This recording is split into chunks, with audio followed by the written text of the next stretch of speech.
You're listening to Dating After DV, real stories, expert insights, and deep healing from women who've been there. Together, we're breaking the silence, naming the patterns, and rising from toxic to true love. You're not starting over, you're starting stronger. With me, your host, Christy.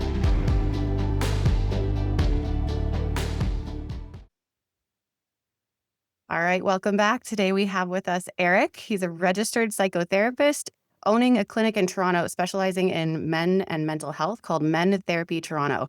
Eric, thanks so much for joining us today. Thanks for having me, Christy. First of all, I'd love to hear about what you do and how it started, and we can go from there into more about dating after DV, the men's experience. So I have a clinic called Men Therapy Toronto. It's opened in 2016. Now, how it started is I went back to do my master's to become a registered psychotherapist or to become a therapist. And really the epicenter for the clinic was I was sitting in my master's degree, and unbeknownst to me, I was only 2 men out of 40 graduate students. And while I was sitting there, I was a little bit surprised by the gender difference for individuals studying to become therapists. And then I just asked myself about this idea about men not asking for help. And I said, where did we actually get this from? So I started to research, how did this start? And then I was really curious about, is it actually true? So is it true that men don't ask for help? And is really maybe the issue, we don't do a great job in making services accessible for men. And so it flipped my thinking. And then it generated the idea of, what if I create a clinic that is a space specifically designed for men? Might that be helpful? And the way I was thinking about it is, in Ontario, where I am in Canada, 80% of psychotherapists are female, 20% are men. And so right now, most of the counseling centers are primarily staffed by women, which is obviously no problem. But the issue is, if that were reversed, so let's say most of the counseling centers were primarily staffed by men, I would wonder how many women would feel comfortable going into that space looking for help.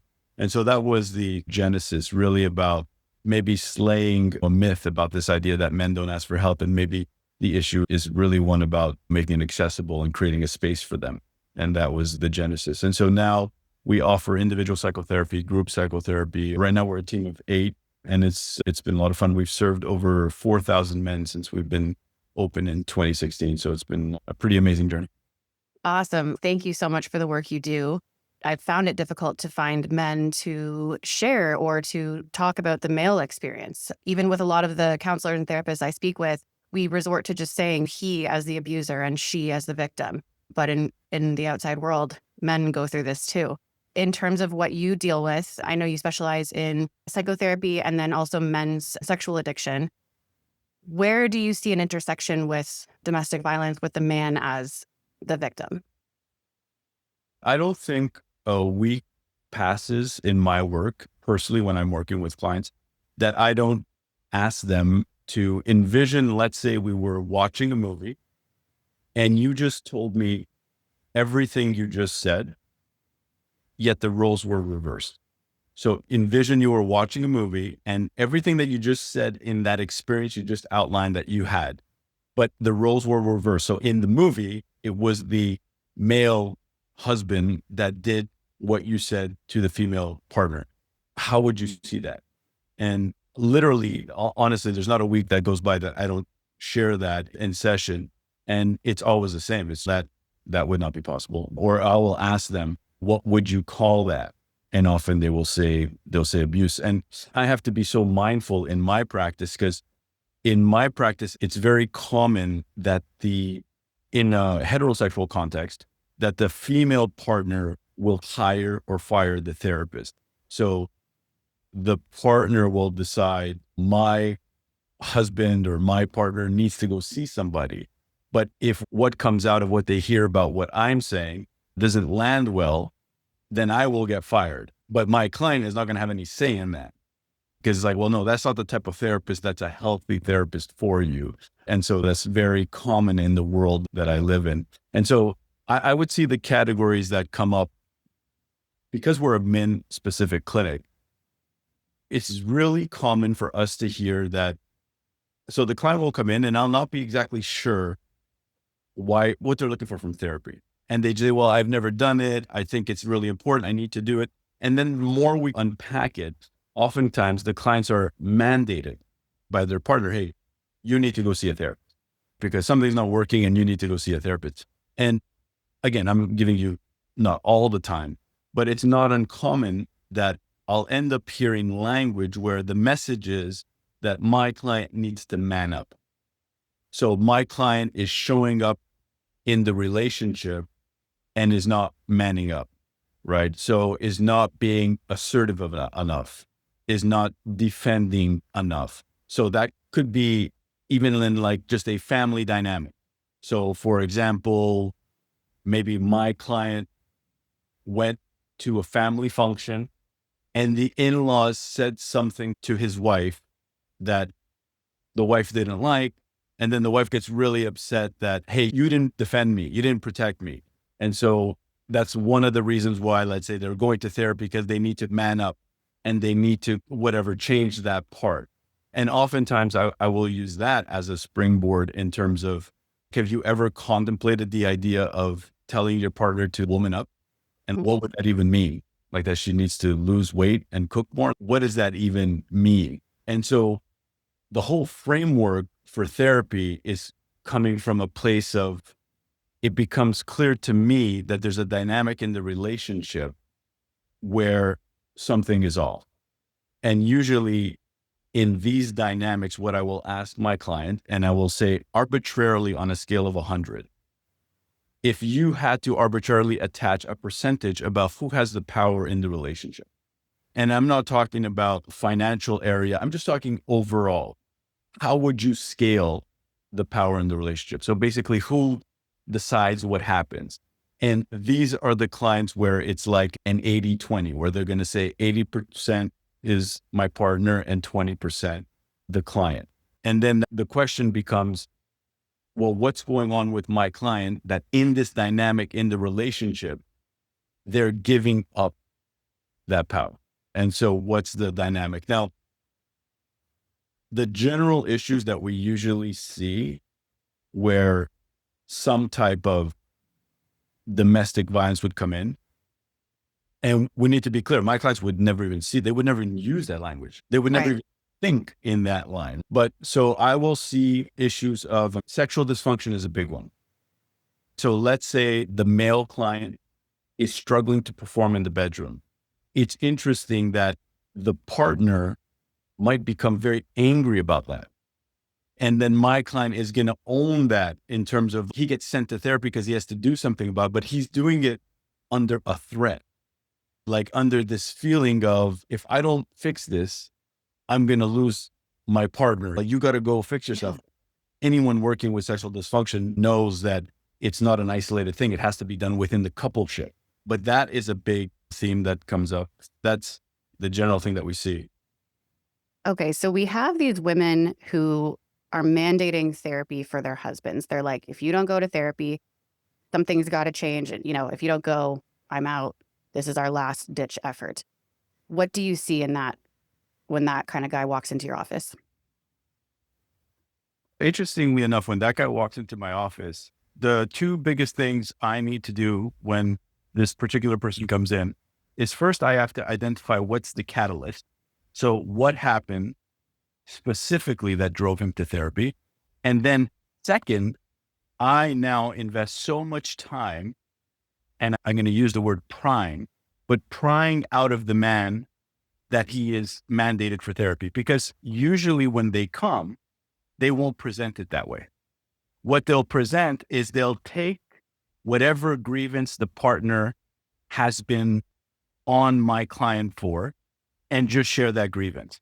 So they will say something like, I'm here because I want to be more emotionally aware, or I'm here because I need to learn to control my anger, or I'm here. But I can feel it's like a parroting. And that's my tell about, wait a second, let's understand how you got here. So what happened? Usually it's some type of incident or fight or some type of disruption in the relationship. And then I need to understand, are they mandated? And so I really push in terms of, would it be okay if you're not here? Maybe, but I want to be here. No, I'm not asking if you want to be here. I'm asking, do you have an option to be here? What would happen? And that's the first tell that something's not right, because he's already engaging. So I become almost complicit in this imbalanced power dynamic, because he's not there for me and to do the work. He's just there to have a checklist.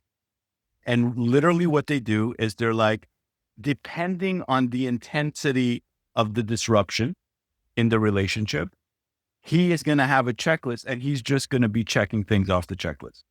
Okay, I went to therapy. I did this. And so that's usually how it happens. And then I have no problem.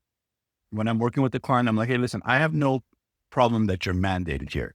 But what I want to do is I want to make this time beneficial for the two of us. And so I just want to understand, what do you want to get out of this? What do you actually want to get out of this? And then and trying to get some type of buy-in where he has some agency in the relationship. What do men want out of it when they get, even whether they're mandated or not? Is there a pattern in what you're seeing that they actually want from you?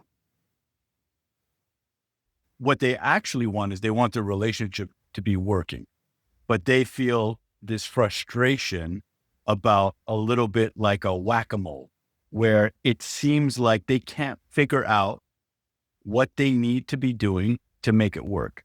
And when we unpack it, then we start saying, what do you think your part is in this? And a lot of it is going to be around assertiveness, not being honest with what they're actually feeling. And so their issue comes back to generally, hey, are you actually being really honest with what you're actually feeling? And are you actually aware of what you're feeling? And when I say what you're feeling, I mean what you're feeling towards your partner, towards the situation. I literally have numerous clients that are not speaking to family members because their partner has decided that the family member is toxic. And so now the partner decides that the family member is toxic. And now my client, the partner says, who are you going to support? Your wife or the toxic family member?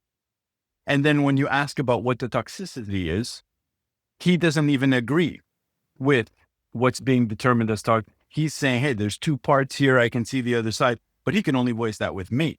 Yeah. Because he voiced that with the partner, that's going to not go well. So there's a lot of that type of friction that's going on.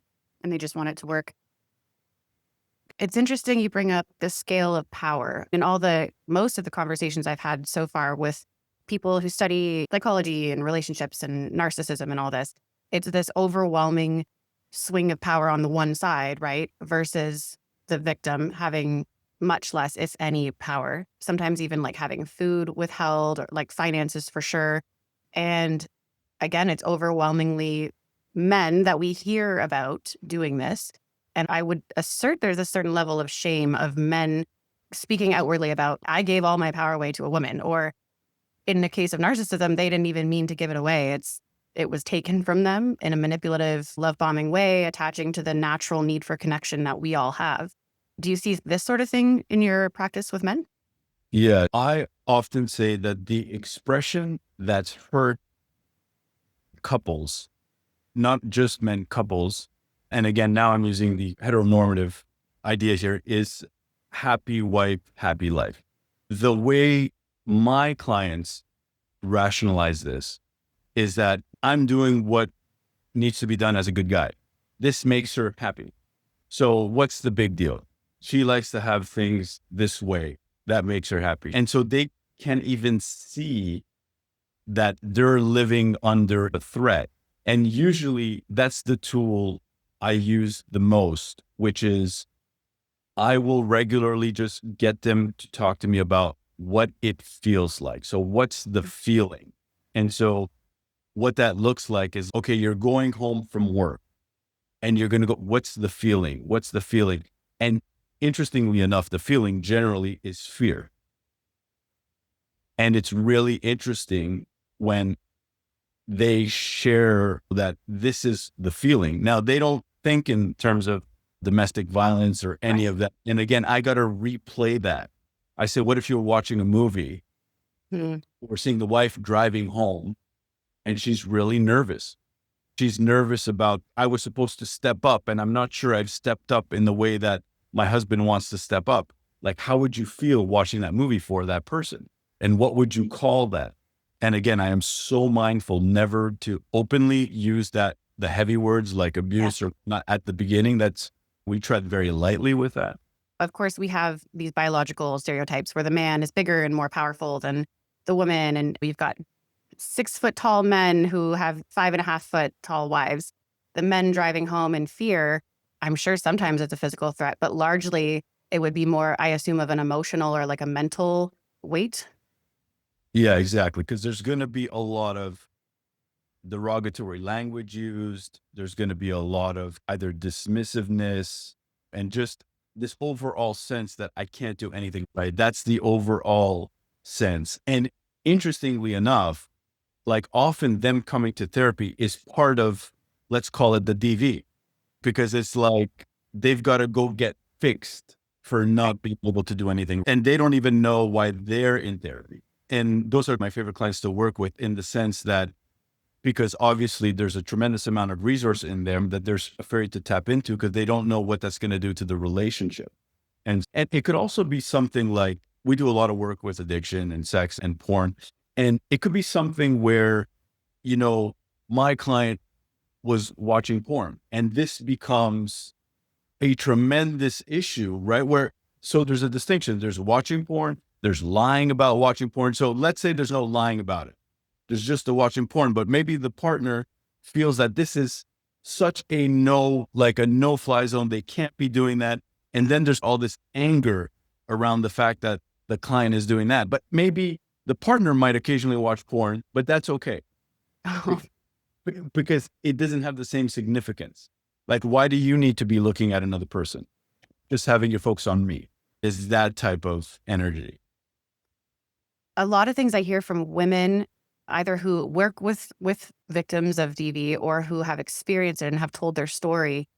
The theme I see is I thought that I could fix it. Like if I could just, like you said, these men feel like they can't do anything right. What I hear from women is we take that and we're like, I can try harder. I can prove myself that I can do this right. And there's a lot more of this empowerment that ends up burning out the victim. It ends up just making us like a shell of a woman or very numb. So the way they experience it is back to the happy wife, happy life. So their whole DNA is if I could just figure out a way to give my partner enough that will finally satiate her. So fundamentally reporting walking on eggshells. Yep. And what they're walking on eggshells about is that if they say the wrong thing, there's going to be some type of explosion and they don't want that. And so their whole orientation is how can I set up the dynamic? So when I'm talking about them coming home from work, what they're nervous about is, okay, I don't know what the mood is going to be like when I get home, but how can I do everything possible to ensure that the mood is good? So they really try to do a lot of that, including, let's say, coming to therapy and say, I went to therapy and I learned this about myself to just appease. Yeah. That's kind of main goal. But obviously that gets to a place of exhaustion, right? Yeah. And that's concerning. It sounds like they're doing everything in their power. It's the same language we use in the rest of the series, like walking on eggshells and coercive control. And it sounds like your theoretical cycle of abuse. Are there men who are fixing it, who are turning it into a healthy dynamic or ultimately leaving?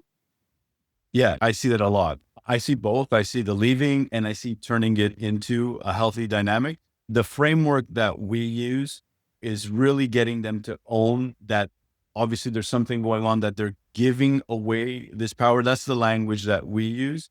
Yeah. And we start talking about what's the fears associated with tapping into that.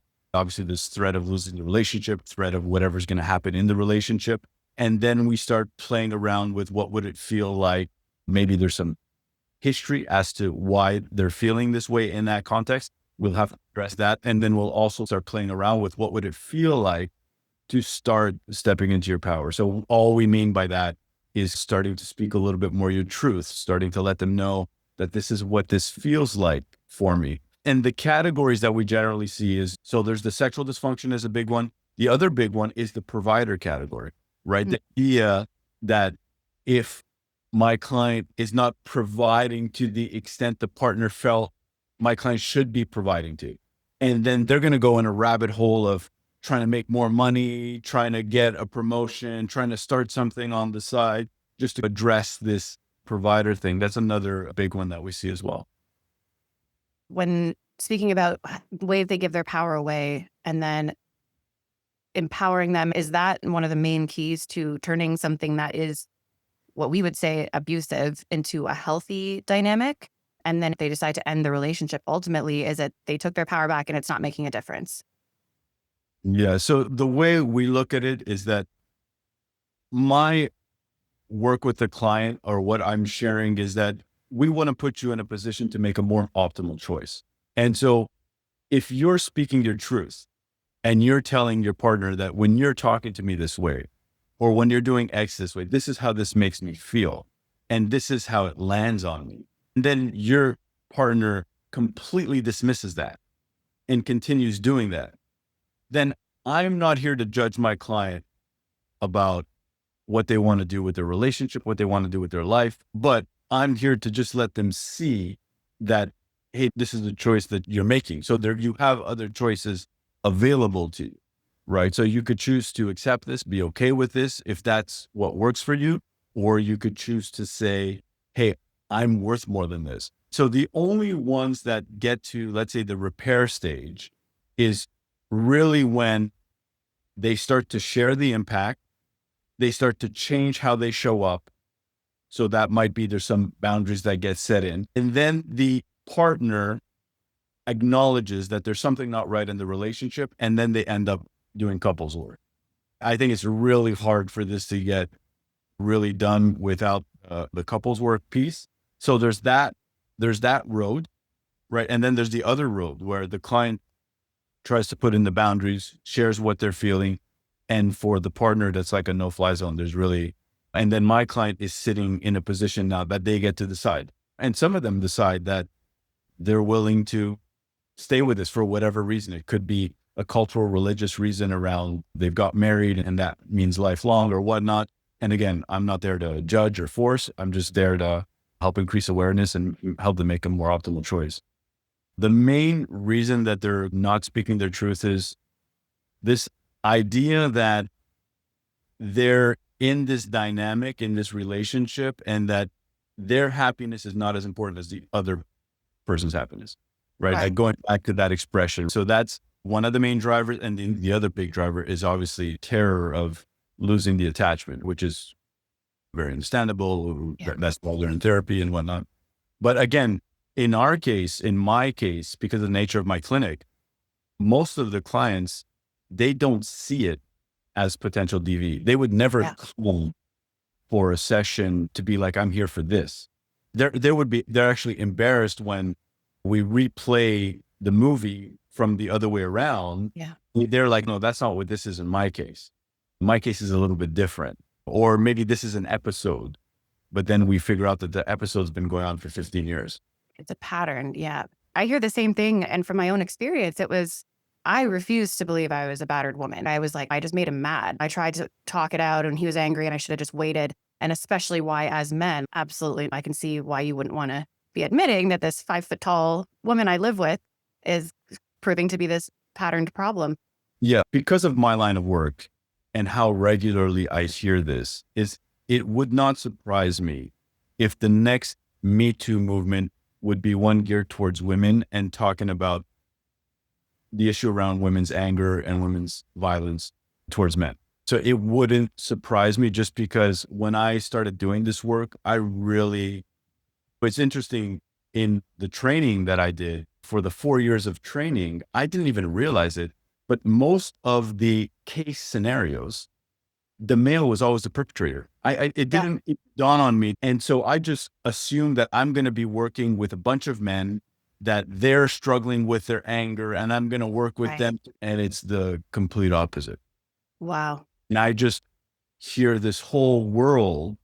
And listen, I think there's work here, because I think maybe even with couples therapists, I think it's a little bit more challenging to maybe challenge the female partner a little bit more. I don't know, there's something there that it's almost implied that the man is less emotionally aware, he's got to be more connected with the issue going on in the relationship. That's the sense that I get, right? So I think there's probably going to be something coming out eventually. It wouldn't surprise me. Let me put it that way. It wouldn't surprise me if that comes out and there's going to be men standing up and being like, this is what happened to me. And we haven't touched on it, but like the physical violence is a piece too, right? That's not Yeah.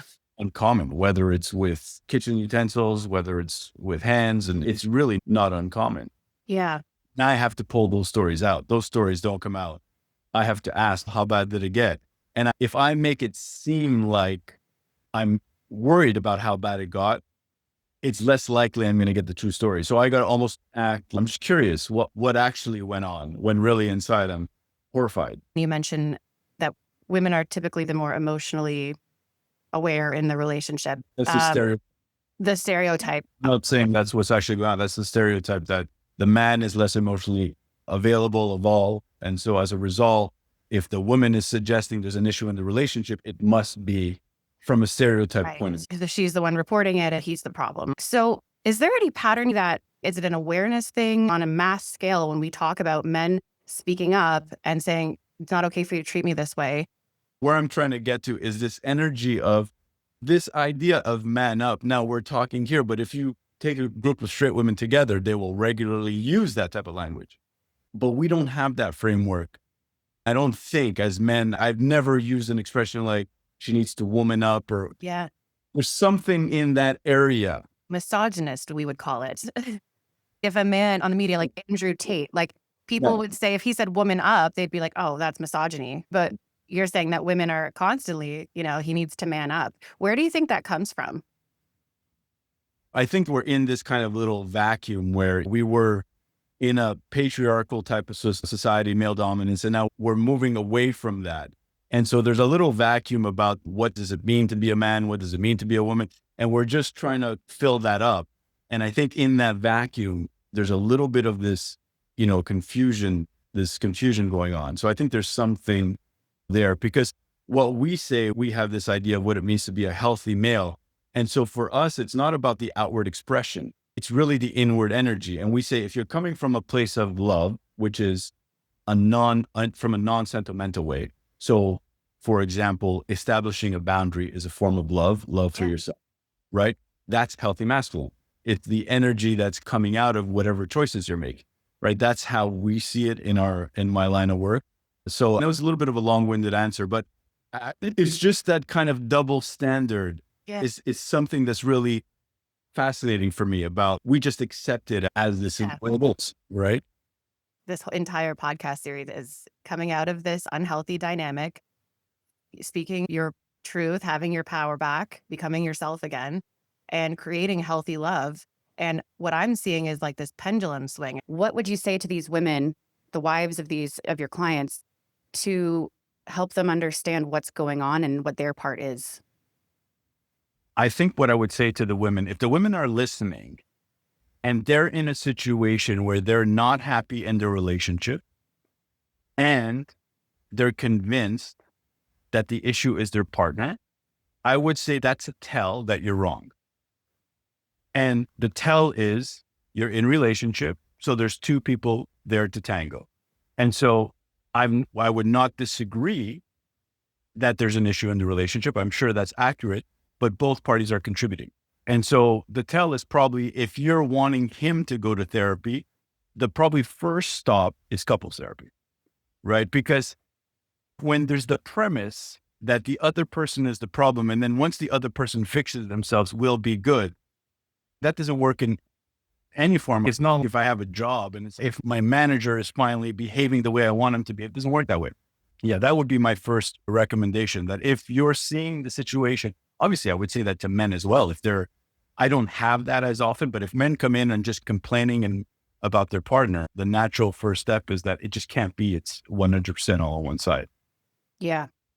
Brings back accountability and looking inward, starting with ourselves first. Exactly. And what would you say to the men who will never find themselves in your office? If they're in a situation like this, are there practical steps they can take to start moving forward into a better situation where they can make a more optimal choice? I have one client, he's doing a lot of good work, but he's not grieving properly according to his partner. And what does that actually mean? There's grief in so many different ways. It's not just tears. My whole practice is based on the premise that I think it's a myth that men don't ask for help. I think that the big issue is Mhm. that we haven't created enough spaces. And so what I would tell these men is that if you're looking for spaces for you, the spaces are out there. Maybe you have to search a little bit, but the spaces are out there. Now, if you're unwilling to go and search for those spaces, the primary thing that drives a lot of men and they don't notice it is shame. And so many men struggle with feelings of shame, particularly around what it means to be a man, masculinity, all that very difficult stuff. And shame is all about hiding. So if someone wants to come out of hiding, it's about coming out of shame. And so if there's a guy listening and he doesn't believe in therapy, doesn't have interest in therapy, the one recommendation, if you have one friend, one person that you really trust, just try to be brutally honest with this person. And as long as you trust them, that's the thing. And usually you'll start to notice something different because we can't see what we can't see. I use the metaphor for shame. Shame is like a fish born in polluted water. If a fish were born in polluted water, it'd have no way of knowing that the water is the cause of its problems because that's all it knows. And a lot of the guys we work with, they've never actually fully opened up to another person. So there's no one that's ever been able to tell them, hey, your water is a little polluted in there. But a friend can do that. If they're religious, someone in their religious circles can do that, a family member that they trust. And so I would really encourage men to do that. I really am grateful for and I appreciate the work you're doing. Toronto's a big city. There's a lot of people you have helped and many more to come. Where can people find you? Yeah. So you can find us online. We're just at mentherapytoronto.com. We actually serve men across the country of Canada. We'll eventually be moving the name to mentherapy.com, but right now it's mentherapytoronto.com. And there's resources there, materials, blogs, and all that good stuff. Awesome. It was such a wonderful conversation with you today, Eric. Thanks for being with us. All right. Thanks, Christy.